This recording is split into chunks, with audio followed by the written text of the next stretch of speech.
So, this video should have come out about a month ago, but I've been rather unwell with the flu. And I'm guessing from the title you can tell it's my race calendar. And I've already missed the first event. And I'm now 1 week out from the second event. And I have absolutely zero fitness. But I'd almost finished this video by the time I got ill. And I've not had the time since catching up with work and stuff. So, it's a bit out of date, but you get the picture. Here it is, enjoy. Good afternoon. It is just over 2 weeks before my first ultra of the year. So I'm about to go for a little ride with Chris, and we're going to go inside, sit down, and I'm going to talk you through my race calendar. See you in a bit.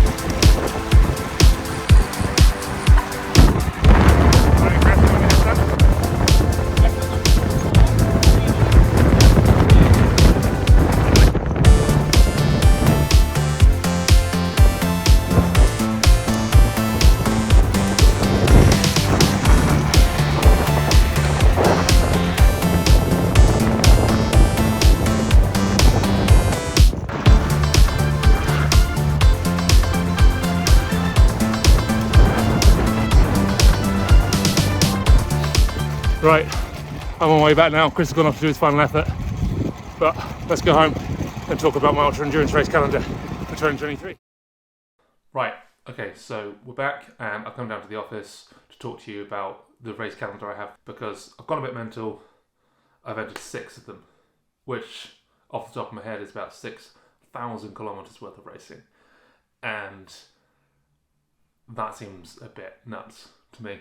But before we do that, I thought I might give you a little update on the knee because it's feeling pretty good at the minute. I've had 3 rounds of PRP injections, and that stands for platelet-rich plasma, which is when I can't tell you how it works, but apparently it does.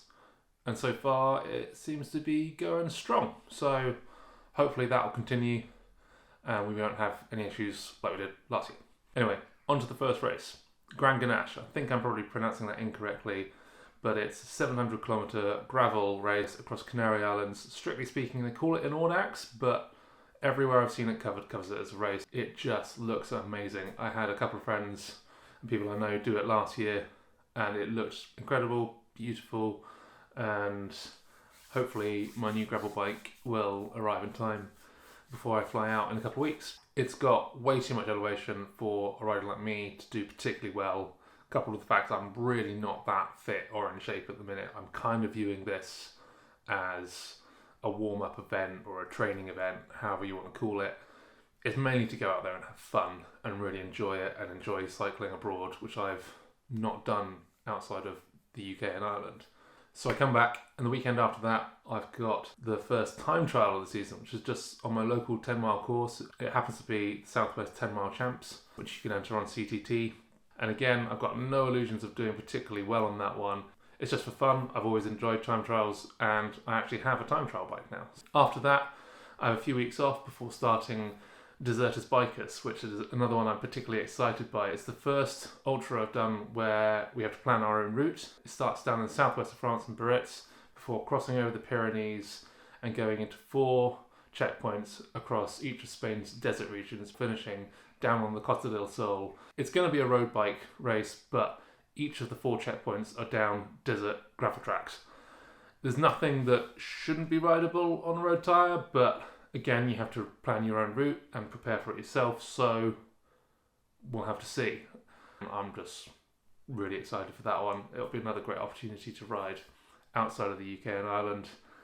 Moving on into May, we're going to start off with the Gravel Rally by the Pan Celtic, and if you followed it last year, you know it was so wet, so grim, so cold, but it was utterly, utterly amazing. Probably the most fun I had on 2 wheels in a single day all year. It's just got a really, really nice format whereby there are 2 routes, there's a short and a long, and it's only timed sections of the route that count towards your final time.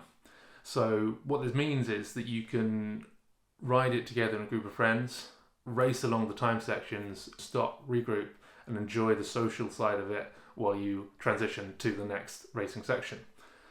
It's based up in the Snowdonia National Park. It is spectacularly gorgeous. The Pan Celtic boys really do know how to plan a route, and this one absolutely does not disappoint. If you're thinking about it, I think you can still get tickets. There might be 1 or 2 left. Go for it. You're not going to regret it. It might be wet, damp, cold, dark, horrible and grim, but you're going to have the best time. Next up after that is another time trial event. It is the Le Col Speed Fest. There are a number of different events, including an individual and a team time trial. I'm trying to put together a team, but I haven't got there yet. If I don't, I'm going to do the individual, and that is just going to be an all-out smash out as fast as you can around Thruxton Circuit. So no cars, road bike only, going to be wicked. Then the final event in May is a local one called the Carling Classic. It was set up after the Tour of Britain came through Cornwall a couple of years ago. The event is made up of a hill climb and then a sporting time trial circuit, and it's the combined time that wins overall. I had a bit of bad luck last year. I dropped my chain at the top of the climb, but again, it's a great fun event. Everyone from the village comes out and cheers. It's just got a brilliant atmosphere. It's probably one of the best amateur events down here in Cornwall. Okay, so that brings us into June, where I actually have nothing booked at all. And that's entirely on purpose because I want to make sure I'm as fresh as possible before going into the Pan Celtic at the beginning of July. This year's Pan Celtic is starting in Brittany. Around about half the race, 1,000 kilometres or so, is going to be in the north of France before crossing over into Portsmouth. From there, across the New Forest and over to the Severn, over the bridge into Wales, and then up the eastern side of Wales before finishing again in Llandudno on the Great Orme. If you followed the Pan Celtic before, you know I've got history with that race. So again, I would just really want to make sure I'm as fit as possible for that race.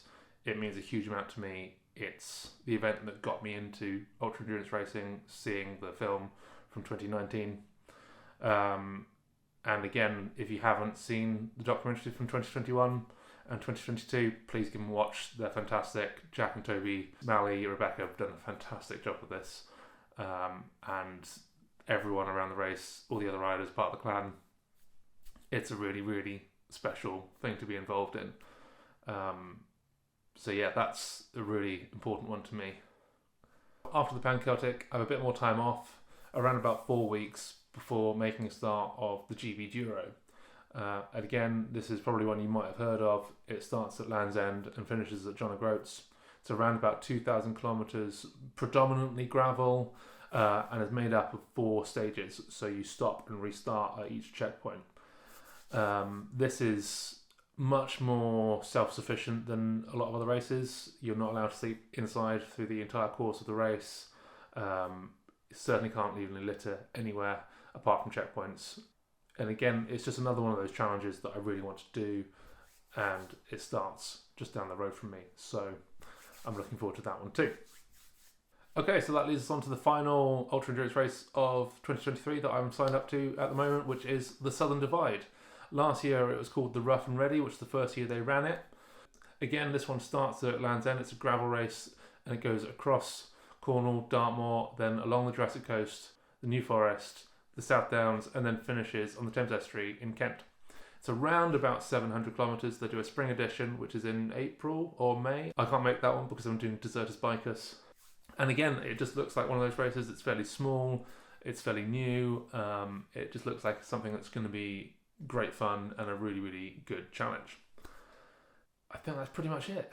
I've totaled it all up. I think it's around about 8,000 kilometres worth of racing, which I don't know if I'm going to be able to complete them all. But then there's the other single day events. I'm really looking forward to the Carling Classic, the Col Speed Fest, the Gravel Rally. It's going to be a really, really good year. I'll try and keep this channel reasonably up to date. I can't promise to make videos of all the races I'm doing. Certainly not the ones where I'm really trying to race them. I will try and record as much as I can from Grand Ganesh and try and make something from that. But again, I might get carried away and decide I want to race it, at which point I'll be stuffing my camera firmly at the bottom of my frame bag where it will stay for the entire 700k. But yeah, if you do want to follow along, please do. If you want to ask me any questions, please do. I love talking about this stuff. And I'll see you very, very soon with some rather exciting news next time. Bye-bye. Audrey?